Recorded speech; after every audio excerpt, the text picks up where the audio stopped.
Good morning students, मैं Jyoti Mathur, government RC Khetan polytechnic college Jaipur से। आज सब्जेक्ट है डेटाबेस मैनेजमेंट सिस्टम। इसके यूनिट नंबर 3 से कुछ टॉपिक्स हम डिस्कस करेंगे। टॉपिक है हमारा entity integrity constraint, referential integrity constant, domain integrity constant. तो देखिए सबसे पहले इंटीग्रिटी की बात करते हैं। इंटीग्रिटी से क्या मतलब है? इंटीग्रिटी से मतलब है कि वैलिड होना चाहिए डेटा, जो भी है हमारा कंसिस्टेंट होना चाहिए और करेक्ट होना चाहिए डेटा। तो इंटीग्रिटी कंस्ट्रेंट वो रूल्स हैं जो आप किसी भी रिलेशनल डेटाबेस स्कीमा पर अप्लाई करते हैं, और ये जो रूल्स हैं ये आपके डेटाबेस के सभी इंस्टेंसेस सेटिस्फाई करते हैं। इन रूल्स का मतलब क्या है? ये रूल्स बेसिकली डेटा की क्वालिटी को मेंटेन करते हैं। क्वालिटी से हमारा मतलब है कि डेटा हमारा वैलिड होगा, कंसिस्टेंट होगा, करेक्ट होगा, उसमें कोई एम्बिग्विटी नहीं होगी। ये कंस्टेंट ये मेंटेन करते हैं। बेसिकली ये जो कंस्टेंट हैं ये इंश्योर करते हैं कि जो डेटा इंसर्शन है, अपडेशन है और अदर प्रोसेसेस हैं जो भी डेटा पर परफॉर्म हो रही हैं, वो इस तरीके से परफॉर्म हो कि जो डेटा इंटीग्रिटी है उस पर अफेक्ट नहीं होना चाहिए। ठीक है, जो डेटा है वो अनएम्बिगुअस होना चाहिए, वैलिड होना चाहिए, करेक्ट होना चाहिए, कंसिस्टेंट होना चाहिए। ये रूल्स ये मेंटेन करते हैं। ठीक है, integrity constants is used to guard against accidental damage to the database. ये डेटाबेस को हमारे डैमेज से बचाते हैं ये कंस्टेंट्स। इसमें हम कुछ टाइप्स के कंस्टेंट देखेंगे। डोमेन इंटीग्रिटी कंस्टेंट क्या होता है, एंटिटी इंटीग्रिटी कंस्टेंट क्या होता है, और रेफरेंशियल इंटीग्रिटी कंस्टेंट क्या होता है। तो एक एक करके इनको देखते हैं हम। देखिए, ये पहला कंस्टेंट है domain constant, domain integrity constants. Domain constraints can be defined as the definition of a valid set of values for an attribute. देखिए, डोमेन का मतलब ये है कि हर एट्रीब्यूट की, हर कॉलम की एक set of particular set of values होती हैं। मतलब अगर हम ये कह रहे हैं कि उसका डेटा टाइप इंटीजर होगा, तो उसका डेटा टाइप, उस पर्टिकुलर डोमेन का डेटा टाइप इंटीजर होगा। अगर हम ये कह रहे हैं कि उस डोमेन में जो वैल्यूज़ होंगी वो उनकी रेंज 400 से 500 के बीच में होगी, तो वो उसकी स्पेसिफिक रेंज हो गई। तो ये domain constraint, domain integrity constraint ये डिफाइन करता है कि जो वैल्यूज़ हैं किसी भी एट्रीब्यूट की, वो उस valid set of attributes, valid set of values में से ही होगी। The data type of domain includes string, character, integer, time, date, currency etcetera. ये कुछ डेटा टाइप्स हैं जो आपके डोमेन के हो सकते हैं। वो स्ट्रिंग हो सकता है, कैरेक्टर हो सकता है, इंटीजर हो सकता है, टाइम, डेट हो सकता है। इस तरीके से the value of the attribute must be available in the corresponding domain. जो भी वैल्यू है एट्रीब्यूट की वो उस डोमेन के अंदर ही अवेलेबल होनी चाहिए, उस डोमेन के अंदर ही होनी चाहिए। देखिए, इसमें एक कॉलम है एज, जिसको हमने इंटीजर लिया हुआ है, और इसमें आपने लास्ट वाला जो 1004 वाला आईडी है उसके अंदर एक कैरेक्टर वैल्यू डाली है, तो ये अलाउ नहीं है। डोमेन इंटीग्रिटी कंस्ट्रेंट आपका ये इंश्योर करेगा कि इस तरीके का डेटा आप टेबल में इंसर्ट नहीं कर पाएँ, क्योंकि उसकी एज की आपने डेटा टाइप इंटीजर बोला है कि वो इंटीजर होगा, इसीलिए ये कैरेक्टर वैल्यू आप इसमें नहीं ले पाए। तो डोमेन इंटीग्रिटी कंस्ट्रेंट ये इंश्योर करता है कि किसी भी पर्टिकुलर कॉलम की कोई वैल्यू है वो वैलिड सेट ऑफ वैल्यूज़ में से ही होनी चाहिए। अब आप इसमें डेटा टाइप भी फिक्स कर सकते हैं। ये कह सकते हैं कि किसी पर्टिकुलर कॉलम का डेटा टाइप क्या होगा। आप ये कह सकते हैं कि किसी पर्टिकुलर कॉलम में जो डेटा आएगा उसकी साइज़ क्या होगी। मतलब अगर आपने कैरेक्टर ले रखा है उसका डेटा टाइप, तो आप ये कह सकते हैं कि जो कैरेक्टर की साइज़ है वो 12 होनी चाहिए। तो मोर देन 12 वाला आपका वैल्यू कोई आप डाल रहे हैं तो वो ये कंस्टेंट अलाउ नहीं करे। अगर आप ये कह रहे हैं किसी डोमेन किसी पर्टिकुलर कॉलम के लिए कि उसमें नल वैल्यू नहीं होना चाहिए, तो डोमेन इंटीग्रिटी कंस्टेंट आपका ये भी देखेगा कि उसमें नल नहीं होना चाहिए। अगर ये डिसाइड कर रहे हैं आपकी रेंज ऑफ वैल्यूज़ किसी पर्टिकुलर कॉलम के लिए, आप 200 से 300 के बीच में ही वैल्यू कोई डाल पाएँ, तो डोमेन इंटीग्रिटी कंस्टेंट ये भी इंश्योर करेगा कि जो वैल्यूज़ इंसर्ट हो रही हैं वो पर्टिकुलर रेंज ऑफ वैल्यूज़ के बीच में ही होनी चाहिए। तो ये है आपका डोमेन इंटीग्रिटी कंस्टेंट। सेकेंड देखते हैं हम एंटिटी इंटीग्रिटी कंस्ट्रेंट। तो entity integrity constraint states that the primary key value can't be null. जो प्राइमरी की वैल्यू है वो नल नहीं हो सकती, ये आपका एंटिटी इंटीग्रिटी कंस्ट्रेंट कहता है। This is because the primary key value is used to identify individual rows in relation, and if the primary key has a null value then we can't identify those rows. देखिए क्या होता है कि primary की का मतलब क्या है, प्राइमरी की का यूज़ है आइडेंटिफाई करने के लिए इंडिविजुअल रोज का इंडिविजुअल रोज को आइडेंटिफाई करने के लिए। अगर प्राइमरी की में आपकी नल वैल्यूज होंगी तो it is not possible to identify uniquely identify those रोज।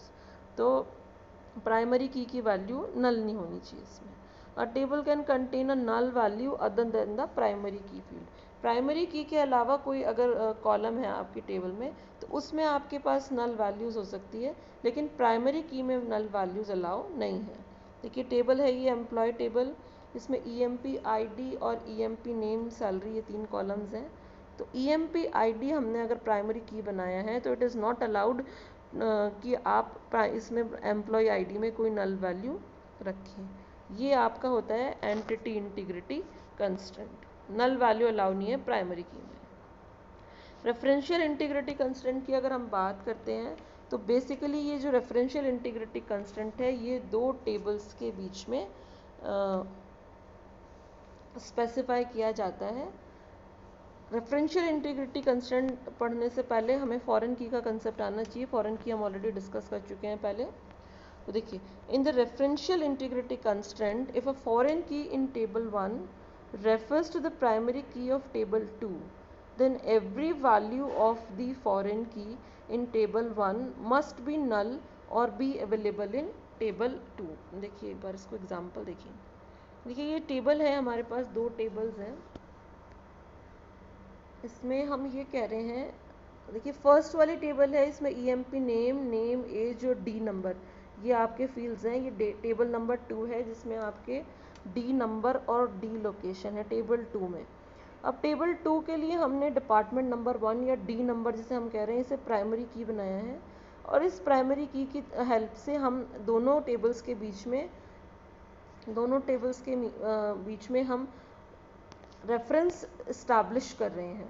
दूसरी वाली टेबल है ये टेबल 1, इसके अंदर भी हमने ये डिपार्टमेंट नंबर लिया है।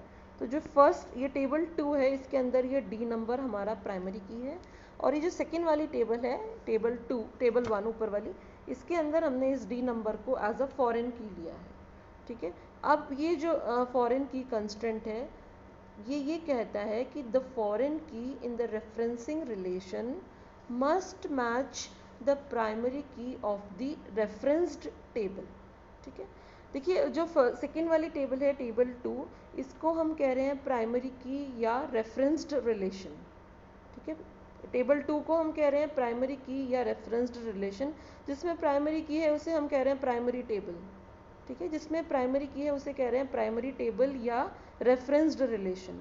और ये जो सेकेंड वाली टेबल है टेबल 1 ऊपर वाली, जिसके अंदर हमने फॉरेन की लिया है, इसको हम कह रहे हैं सेकेंडरी टेबल या रेफरेंसिंग रिलेशन। ये ऊपर वाला तो रेफरेंसिंग रिलेशन है, नीचे वाला रेफरेंस्ड रिलेशन है।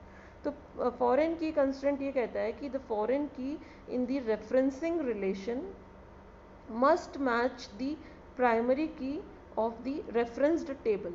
कोई भी डैंगलिंग रेफरेंसेस नहीं होने चाहिए। डैंगलिंग का मतलब देखिए फर्स्ट टेबल है फर्स्ट रो है टेबल 1 में, जिसमें डिपार्टमेंट नंबर 11 लिया है। अब ये देखें कि ये डिपार्टमेंट नंबर 11 वाला 11 आपका टेबल 2 मतलब प्राइमरी टेबल में एग्जिस्ट करता है या नहीं करता। तो ये एग्जिस्ट करता है 11 मुंबई। सेकेंड 24 है डिपार्टमेंट नंबर टेबल 1 में, टेबल 1 जो हमारी रेफरेंसिंग रिलेशन है उसके अंदर। तो 24 आपकी प्राइमरी टेबल में एग्जिस्ट करता है क्या? यस, प्राइमरी की में एग्जिस्ट करता है। अब आपने थर्ड रो ली है टेबल 1 की, सेकेंडरी टेबल की थर्ड रो, जिसमें आपने डी नंबर लिया है 18। अब 18 को चेक करें, ये जो प्राइमरी टेबल है इसके अंदर एग्जिस्ट करता है क्या ये? अब ये जो 18 है ये हमारा प्राइमरी टेबल के अंदर एग्जिस्ट नहीं करता है। तो ये जो रेफरेंसेस हैं ये कहलाते हैं डैंगलिंग रेफरेंसेस। 18 प्राइमरी टेबल में एग्जिस्ट ही नहीं करता है। तो इस तरीके के जो कॉलम, इस तरीके की जो रोज़ हैं वो अलाउड नहीं है। अलाउ क्यों नहीं है? बिकॉज प्राइमरी टेबल के अंदर ये डिपार्टमेंट नंबर एग्जिस्ट ही नहीं करता, इसलिए इस तरीके के रेफरेंसेस अलाउ नहीं है। और आपका रेफरेंशियल इंटीग्रिटी कंस्टेंट ये चेक करेगा कि आपके टेबल में किसी तरीके के डैंगलिंग रेफरेंसेस तो नहीं है। अगर डैंगलिंग रेफरेंसेस होंगे तो वो रेफरेंशियल इंटीग्रिटी वहाँ अचीव नहीं होगी। रेफरेंशियल इंटीग्रिटी वहीं अचीव होगी जहाँ पर डैंगलिंग रेफरेंसेस नहीं होंगे। अब कुछ रूल्स हैं रेफरेंशियल इंटीग्रिटी से कंस्टेंट से रिलेटेड, वो देखिए एक तो है no one can delete a record from a primary table if matching record exist in a secondary table. देखिए अगर आपके पास ये रिलेशन दे रखा है और टेबल 1 जो आपकी सेकेंडरी टेबल है उसके अंदर अगर एक रो है जिसमें ये आपने 11D नंबर ले रखा है, तो आप इस 11, क्योंकि ये डिपार्टमेंट नंबर सेकेंडरी टेबल में ऑलरेडी एग्जिस्ट करता है, तो आप इस 11 को प्राइमरी टेबल में से डिलीट नहीं कर सकते हैं, क्योंकि इसका मैचिंग रिकॉर्ड वहाँ एग्जिस्ट करता है 11, इसलिए आप इसको यहाँ प्राइमरी टेबल में से डिलीट नहीं कर सकते हैं, क्योंकि ये सेकेंडरी टेबल में रेफरेंस है, इसलिए आप इसको डिलीट नहीं कर सकते प्राइमरी टेबल में से। ठीक है, primary attribute value cannot be changed in the primary table if it is referenced by other table। अब आप इसको 11 को आप ये चाह रहे हैं कि इस डिपार्टमेंट नंबर को आप अपडेट कर दें 11 की जगह 13 से प्राइमरी टेबल में, तो ये भी पॉसिबल नहीं है, क्योंकि आप उसका रेफरेंस दे रहे हैं वहाँ सेकेंडरी टेबल को, तो इसलिए आप इसको अपडेट भी नहीं कर सकते हैं, इसको डिलीट भी नहीं कर सकते और इसको अपडेट भी नहीं कर सकते आप प्राइमरी टेबल में से। ठीक है, और no one can enter a value in the foreign key attribute that does not exist in the primary table. आप जैसे डिपार्टमेंट नंबर 18 है, ये एग्जिस्ट ही नहीं करता प्राइमरी टेबल में, तो आप इस तरीके की एंट्री नहीं कर सकते हैं आपकी सेकेंडरी टेबल के अंदर। आप वही एंट्री कर सकते हैं सेकेंडरी टेबल में जिनका रेफरेंस एग्जिस्ट करता है प्राइमरी टेबल के अंदर। अगर ये 18 है, इसका रेफरेंस ही नहीं है आपकी प्राइमरी टेबल में, तो आप इसकी एंट्री नहीं कर सकते हैं। ये इंश्योर करेगा आपका रेफरेंशियल इंटीग्रिटी कंस्टेंट। तो ये कुछ रूल्स हैं रेफरेंशियल इंटीग्रिटी कंस्टेंट से रिलेटेड। ठीक है, तो अभी हमने देख लिया कि इंटीग्रिटी कंस्टेंट क्या होता है, डोमेन इंटीग्रिटी कंस्टेंट क्या है, एंटिटी इंटीग्रिटी कंस्टेंट क्या है, और रेफरेंशियल इंटीग्रिटी कंस्टेंट क्या होता है। Thank you.